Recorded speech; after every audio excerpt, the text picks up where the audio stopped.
Assalamualaikum warahmatullahi wabarakatuh. Waalaikumsalam warahmatullahi wabarakatuh. Sahabat podcast Kemangi dimanapun berada, bersyukur kita kehadirat Allah Subhanahu wa Ta'ala karena atas perkenan dan ridhonya hari ini kita dapat melaksanakan podcast Kemangi di lembar pertama bulan Oktober 2024.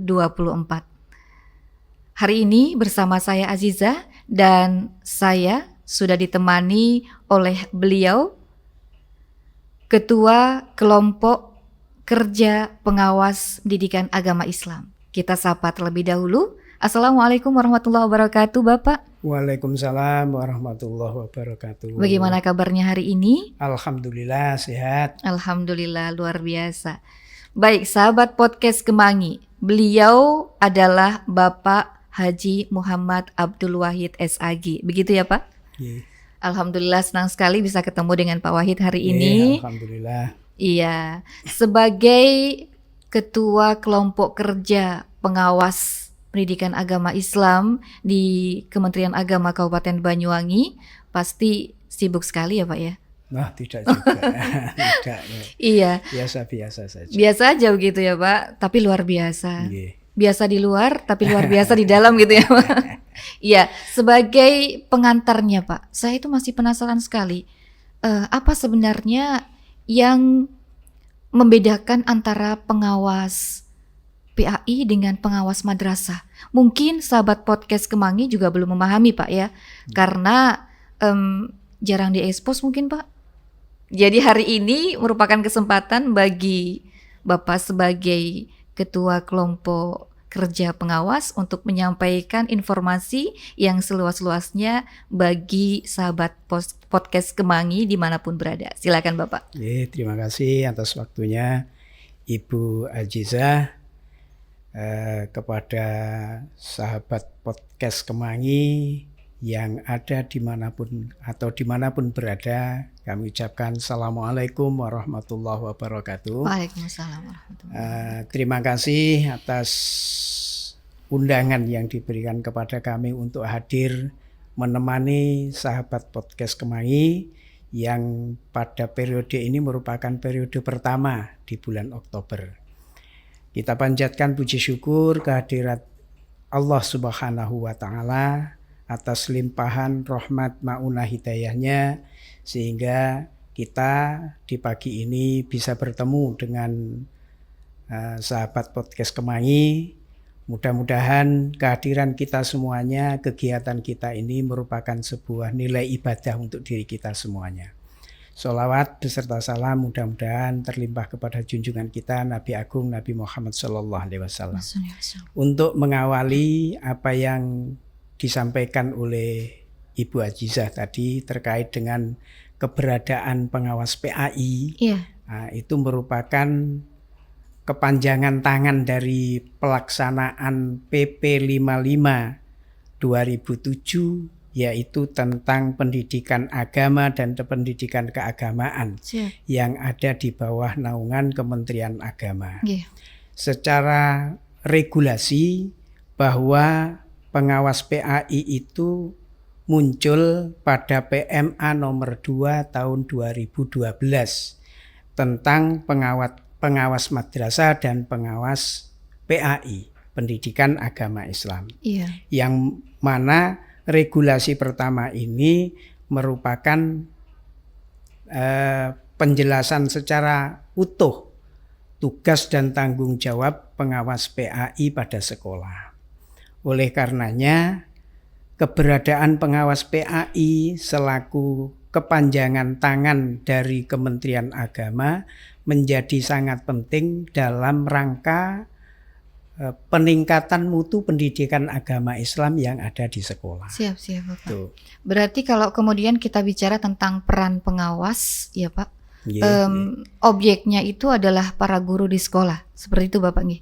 Ya, objeknya adalah para guru dan di sekolah. Para guru di sekolah. Nah, namun demikian karena lahirnya Permenpan RB nomor 1 2023 yang kemudian diterjemahkan dengan Perdirjen, 4831-2023, maka ada transformasi peran pengawas sekolah yang berangkat dari tugas utama adalah pembinaan, pemantauan, penilaian kinerja guru, kemudian pembimbingan, pelatihan, dan evaluasi, sekarang menjadi pendampingan kepada satuan pendidikan.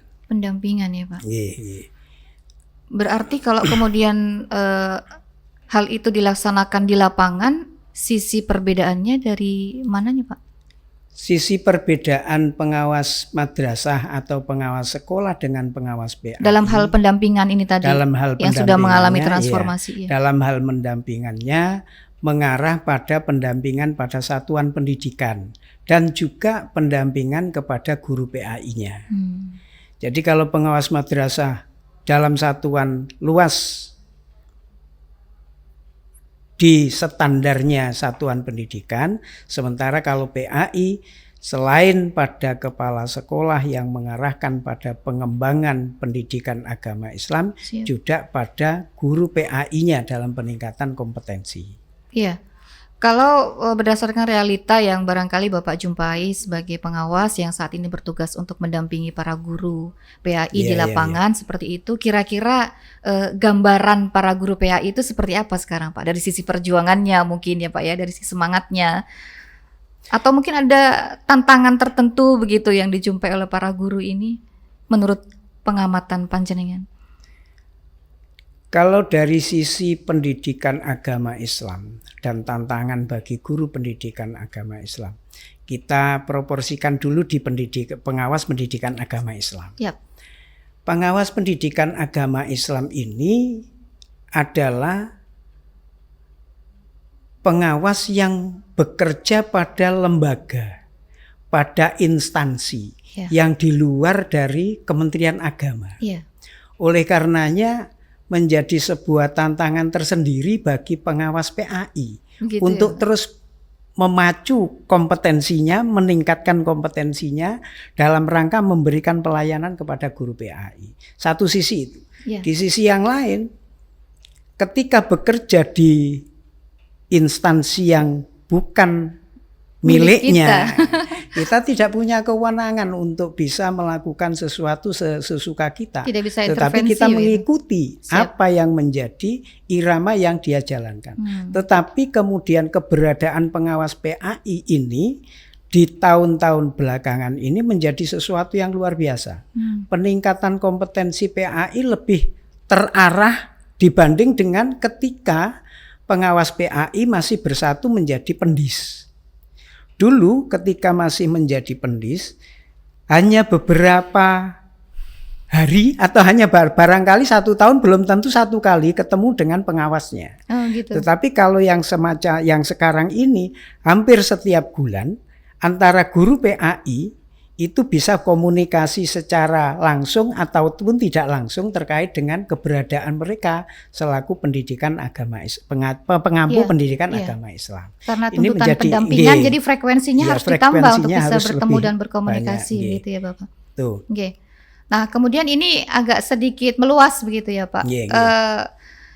Sekarang ini di dunia pendidikan ya sudah bukan satu hal yang aneh gitu ya Pak. Ada semacam perubahan kurikulum misal seperti itu ya. Mulai dari KTSP katakanlah atau K13 sampai sekarang ada kurikulum merdeka begitu ya yang digagas oleh Bapak Nadiem Makarim. Nah kalau sejauh pengamatan Bapak ya dan pendampingan Bapak sebagai pengawas, keberadaan dari kurikulum merdeka ini sejauh apa pengaruhnya kepada kinerja para guru dalam melaksanakan KBM-nya mungkin Bapak? Kalau terkait dengan kurikulum merdeka itu sekarang kan sudah menjadi sebuah tuntutan bagi lembaga pendidikan untuk menjalankan kurikulum merdeka walaupun dengan pilihan.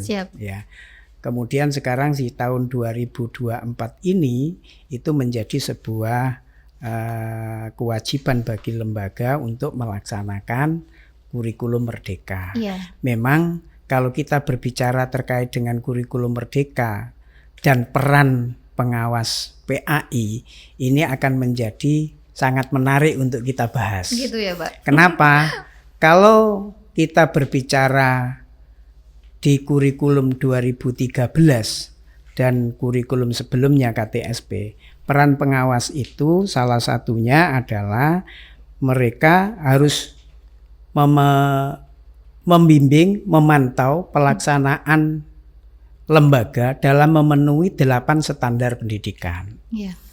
Nah, disitulah letak peran guru atau pengawas PAI yang awal ketika beliau harus memantau pelaksanaan 8 standar pendidikan itu, yang harus dan sering ini kami sampaikan ke teman-teman. Karena begini Bu, kalau kita melihat kadang-kadang guru-guru PAI dan juga kepala sekolah yang ada di sekolah, saya katakan sekolah karena membedakan dengan madrasah. Siap. Karena saya katakan sekolah karena membedakan dengan madrasah. Iya. Kalau madrasah ada di bawah naungan Kementerian iya. Agama. Iya, betul. Sementara sekolah ada di naungan Dinas Pendidikan. Siap. Nah, ini mengakibatkan banyak sekali guru-guru PAI, guru-guru umum dan juga guru kepala sekolah itu yang tidak merasa puas dengan pelayanan yang diberikan oleh pengawas PAI. Karena belum adanya kontinuitas, belum adanya intensitas yang tinggi terhadap pelayanan itu. Iya, Nah, sehingga kami sering menyampaikan bahwa keberadaan pengawas PAI itu sebetulnya sebagai kepanjangan tangan Kementerian Agama dalam rangka memantau pelaksanaan pendidikan agama Islam. Siap.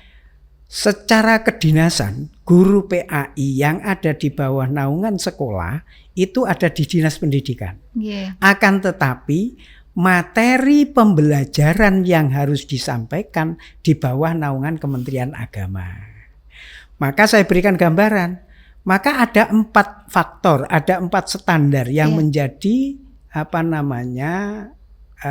tujuan yang menjadi panduan kita dalam melaksanakan kegiatan. Siap. Yang pertama standar kelulusan SKL. Bagaimana anak jenjang TK standar kelulusannya, bagaimana anak jenjang SD standar kelulusannya, bagaimana anak standar SMP standar kelulusannya. Jadi ini harus di bawah Kementerian Agama. Yang kedua terkait dengan materi atau standar isi. Materi bahan pembelajaran pendidikan agama Islam itu harus di bawah pantauan Kementerian Agama. Yang ketiga standar proses. Setelah materi kita temukan, standar kelulusan kita dapatkan, maka bagaimana memproses agar materi ini bisa dikuasai anak dan menjadi standar kelulusan. Standar prosesnya ini juga menjadi pembinaan dari Kementerian Agama. Dalam hal ini tugas utamanya adalah pengawas pendidikan agama Islam. Dan yang keempat yaitu standar penilaian. Bagaimana anak ini dikatakan lulus dalam SKL-nya, penilaiannya lewat apa?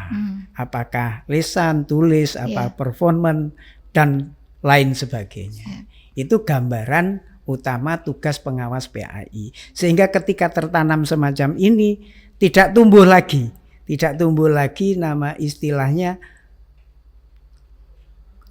seakan dualisme kekuasaan, dua kekuasaan gitu yang muncul di situ. Dari dinas dengan dari Kementerian Agama gitu. Masing-masing punya tugas masing-masing. Iya. Gini Bapak, kalau ada istilah yang saya temukan ya, bahwa pengawas itu merupakan agen perubahan, agen manajemen perubahan. Mungkin ada kaitannya dengan yang jenengan jelaskan tadi terkait dengan 4 poin tentang kelulusan, standar kelulusan, kemudian standar materi, proses dan penilaian. Barangkali itu menjadi sebuah inovasi atau seperti apa, Pak? Belakangan ini memang cukup gencar apa yang dilakukan Pok Jawas PAI Jawa Timur selaku organisasi profesi pengawas PAI se-Jawa Timur, dan juga dorongan yang kuat dari program-programnya Kabid Pais Jawa Timur. Ini menjadi luar biasa dalam peningkatan inovasi kita ke depan. Berarti semacam top down gitu Ya, Bapak? di satu sisi peningkatan kompetensi pengawas ini sudah memasuki pada ngopas yang kelima. Ngobrol. Kegiatannya Pok Jawas PAI Jawa Timur. Kegiatan Pok Ini sudah memasuki ngopas yang kelima dan juga KPK yang keempat. Artinya apa itu, Pak? pertemuan Ngopas dan KPK itu apa, Nah, Pak? ini bagian dari inovasi yang dilaksanakan oleh Pok seperti Jawas. itu. Siap. Ngopas ini merupakan ngobrol pendidikan agama Islam Ngobrol pendidikan yang agama dilaksanakan oleh Pok Jawas Jawa Timur. Siap. Nah, ini sudah walaupun melalui daring, jadi online berarti. online itu bisa sekarang sudah memasuki pada tahap yang kelima dalam rangka peningkatan kompetensi pengawas. Siap. Dan juga ada peningkatan kompetensi pengawas dengan bertemu secara langsung. Dilaksanakan dalam satu semester 2 kali. Ini sudah yang keempat kali kita melaksanakan. Insya Allah di bulan Oktober ini akan dilaksanakan di Kota Malang. Nah, ini juga dalam peningkatan kompetensi pengawas. Di sisi lain dalam peningkatan kompetensi guru PAI yang dilakukan oleh bidang PAIS Kementerian Kanwil Kementerian Agama Surabaya, itu ada istilahnya ngopai. Ngopai ini sudah yang keenam insya Allah. Ya, itu merupakan sebuah inovasi yang dilaksanakan oleh bidang PAIS. Dilaksanakan setiap hari Rabu dalam rangka meningkatkan kompetensi guru-guru di semua jenjang, mulai dari jenjang TK, SD, SMP, SMA, SMK. Dan efeknya sangat dirasakan gitu ya Pak ya. Disinilah yang kemudian ada chemistry, ada rasa kepemilikan. Guru-guru PAI kebersamaannya sudah mulai tumbuh. Menyatu begitu, Pak. Pak. Disinilah yang kemudian kita berharap ini akan menjadi pemicu kita untuk terus meningkatkan kompetensi pengawas dan juga kompetensi guru PAI dalam meningkatkan ini tadi, memberikan pelayanan peningkatan pembelajaran di kelas. Ini harapannya sampai ke sana. Mungkin bisa lebih dirinci lagi barangkali Bapak ya terkait dengan peningkatan kompetensi yang diharapkan pada GPAI itu seperti apa? Alhamdulillahnya gini, untuk yang sekarang ini di bulan Oktober Kabid Pais, bidang Pais Kementerian Agama Kanwil Jawa Timur itu memberikan ada 4 penghargaan. Yang barangkali ini akan menjadi penambah semangat bagi guru-guru PAI untuk berkreasi, untuk guru-guru PAI meningkatkan kompetensi yang dimiliki, baik yang dimiliki lembaga maupun yang dimiliki oleh personalnya masing-masing. Tunggu sebentar Bapak, saya menyapa sahabat podcast Kemangi dulu supaya didengarkan ini ada sesuatu yang istimewa begitu ya Bapak ya. 4 ini yang pertama adalah penghargaan pada sekolah yang berbasis religious culture atau sekolah religious culture. Ini yang pertama. Yang kedua, penghargaan kepada sekolah moderasi beragama. Ini juga menjadi tantangan bagi kita karena moderasi beragama merupakan program unggulannya Kementerian Agama. Yang ketiga ada Pais Love. Yang dimana Pais Love ini ada 2 kegiatan lomba, yaitu Pildacil dan video moderasi beragama. Terus kemudian yang keempat yaitu best practice bagi guru PAI yang punya tugas tambahan sebagai kepala sekolah. Kenapa ini dilakukan? Agar memicu dan memotivasi sekolah punya inovasi ke depan sehingga sekolah tidak hanya mengejar akademiknya anak-anak tetapi juga meningkatkan pendidikan karakter kepada anak-anak dengan melalui pendidikan agama Islam. Itu Bu yang kira-kira akan membangkitkan semangat kita untuk terus luar berpacu. biasa. Jadi barangkali itu poin penting yang perlu diperhatikan baik oleh Bapak Ibu guru di luar sana, sahabat podcast Kemangi yang sedang menyimak acara kita hari ini, bahwa banyak inovasi yang sudah dilahirkan oleh para pengawas ini untuk kebaikan dan peningkatan kualitas tentu saja gitu ya Bapak, yang ada di sekolah maupun di madrasah. Dan sebenarnya masih banyak yang ingin saya perbincangkan Bapak, tapi terkait dengan waktu mohon maaf sekali, kami harus tapi segera... barangkali bisa ditambahkan sedikit. Oh siap Bapak, bagaimana pesan-pesan khususnya sedikit. itu? Pesan khususnya adalah terkait dengan keberadaan pengawas PAI. Iya. Kalau kita berbicara yang kondisi real sekarang ini, di Banyuwangi ini punya 25 kecamatan. Siap. Dari 25 kecamatan ini pengawas PAI hanya punya 3-4 pengawas PAI dasar dan 3 pengawas PAI menengah. Dan di bulan November ini insya Allah 1 pengawas PAI dasar sudah purna tugasnya, sehingga hanya tinggal 3. Berkurang semakin berkurang. Sementara yang harus kita tugasnya mampu masih untuk banyak. Membina guru-guru ini, guru PAI di Banyuwangi ini hampir 1.500 lebih. 1.500. Sehingga kalau ini tidak segera kita atasi, ini akan menjadi sebuah tugas yang sangat berat untuk bisa mewujudkan peningkatan kompetensi guru. Oleh karenanya dimohon kesadaran lah bagi guru-guru PAI, bagi sekolah, kalau kemudian kita belum bisa memberikan pelayanan maksimal karena faktor itu. Dan juga bagi pimpinan, harapannya segera untuk ditambah. Regenerasi gitu ya Pak. Iya. Baik, itu. Terima kasih Bapak. Dan semoga hal ini didengar juga oleh para guru PAI, juga oleh pihak sekolah dan madrasah, serta oleh pimpinan kita, sehingga semakin ke depan semakin meningkat kualitasnya. Terima kasih sahabat podcast Kemangi. Hari ini kita telah bertemu dan semoga memberikan manfaat untuk kita semuanya. Assalamualaikum warahmatullahi wabarakatuh. Waalaikumsalam warahmatullahi wabarakatuh.